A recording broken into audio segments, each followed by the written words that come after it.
Assalamualaikum warahmatullahi wabarakatuh. Ketemu lagi di Danis Channel. Harapan saya sahabat-sahabat dalam keadaan sehat dan tidak kekurangan suatu apapun dan bisa beraktivitas sebagaimana mestinya. Amin ya robbal alamin. Buat sahabat-sahabat atau teman-teman yang lagi kurang sehat, mudah-mudahan penyakitnya lekas diangkat dan diberi kesehatan. Amin ya robbal alamin.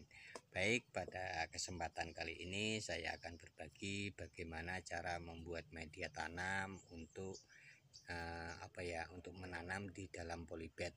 Nah, ini saya tunjukkan.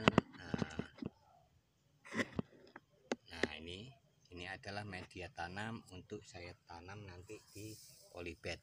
Nah, ini tadi tidak sempat untuk bikin video untuk prosesnya. Yang penting intinya di sini saya akan jelaskan komposisi atau bahan-bahan yang saya gunakan. Di sini saya menggunakan varian itu tiga macam bahan untuk membuat media tanam ini.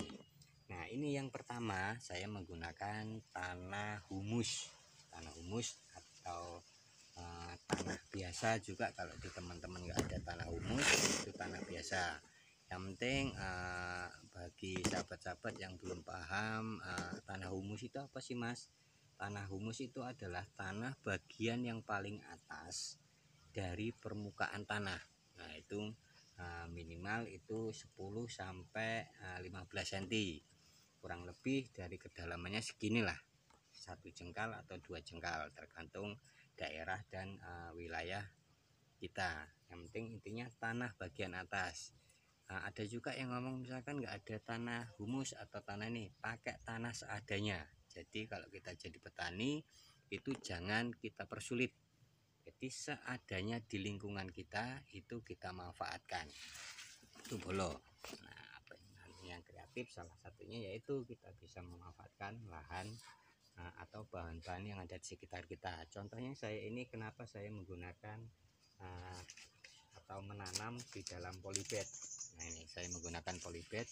Ini kecil 15 kali 30 atau 15 kali 25. Kenapa saya menggunakan polybag dalam penanaman? Karena saya di sini tidak memiliki lahan luas. Nah, jadi saya di sini memanfaatkan lahan sempit. Jadi salah satunya adalah saya menggunakan polybag untuk media tanam. Nah, nanti saya taruh di teras atau di halaman yang bisa saya tempati untuk polybag. Nah, lanjut bro. Nah, tadi saya menggunakan 3 varian. Yang pertama saya jelaskan tadi tanah humus. Terus yang kedua itu saya menggunakan sekam. Tapi di sini saya menggunakan sekam dari kotoran ayam.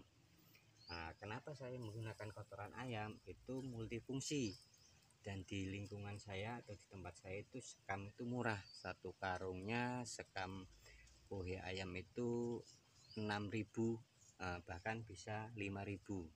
Jadi saya memanfaatkan kohe ayam atau sekam dari ayam karena di situ ada kandungan atau unsur udah ada pupuknya.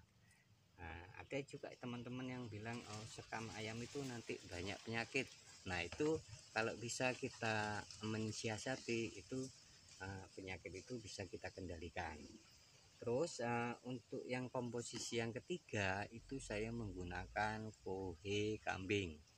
Nah, kalau sahabat-sahabat nggak ada kohe kambing, bisa pakai kohe sapi atau yang penting dia pakai pupuk kohe sapi, kohe kambing itu bisa, karena di sini yang terjangkau kohe kambing, jadi saya menggunakan kohe kambing. Untuk komposisinya ini saya menggunakan 2:1:1.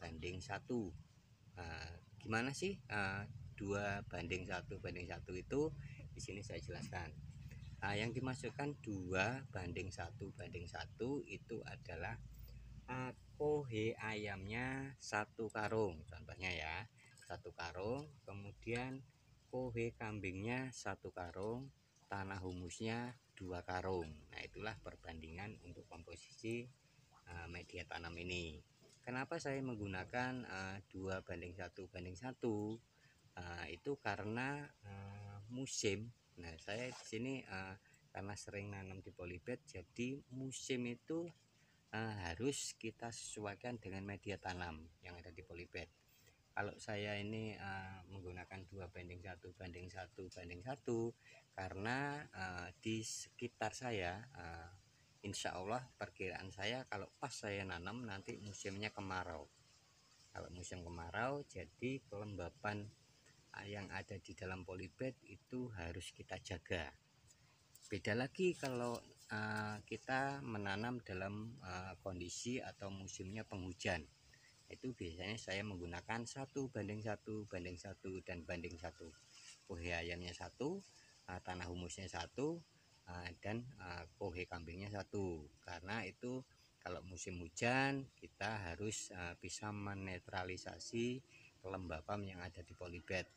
Kalau kita terlalu padat tanahnya nanti dia terlalu kebanyakan air.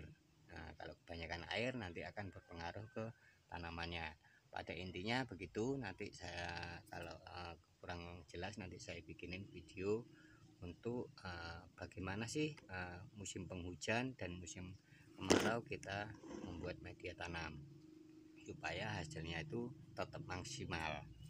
Nah, lanjut untuk proses selanjutnya, setelah kita mendapatkan 3 varian, kemudian kita aduk secara merata. Ini media tanamnya kita aduk. Setelah dalam proses pengadukan itu kita tambahkan lagi itu kapur dolomit. Nah, ini contohnya masih ada kapur dolomit. Ini kapur dolomit. Ini kapur dolomit ini fungsinya adalah untuk menetralkan pH tanah, karena pH tanah itu harus kita netralkan supaya nanti nutrisi atau vitamin yang ada di dalam tanah ini, media tanam ini bisa terserap oleh tanaman. Terus kemudian setelah kapur dolomit, varian yang lain kita kasih M4. Nah, ini sebentar saya ambilkan contohnya M4 nya.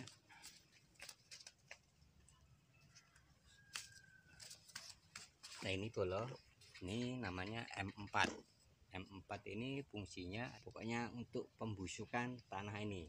Kita fermentasi dulu, memfermentasikan tanah supaya tanahnya itu nanti bisa subur.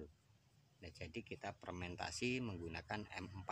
Sebenarnya bisa juga kita tambah untuk kayak tatas tebu, cuman karena saya tidak ada jadi cukup menggunakan ini juga, tak masalah. Cuman kalau sahabat-sahabat nggak ada M4 itu juga tidak masalah bolo. Jadi intinya di sini jangan mempersulit untuk kita atau menghalangi kita untuk bertani. Yang penting kita manfaatkan apa yang ada. Nah, mungkin itu sahabat semua yang bisa saya bagikan. Harapan saya apa yang saya bagikan ini bisa bermanfaat dan bisa menginspirasi sahabat-sahabat semua. Salam sukses. Jumpa lagi di video selanjutnya.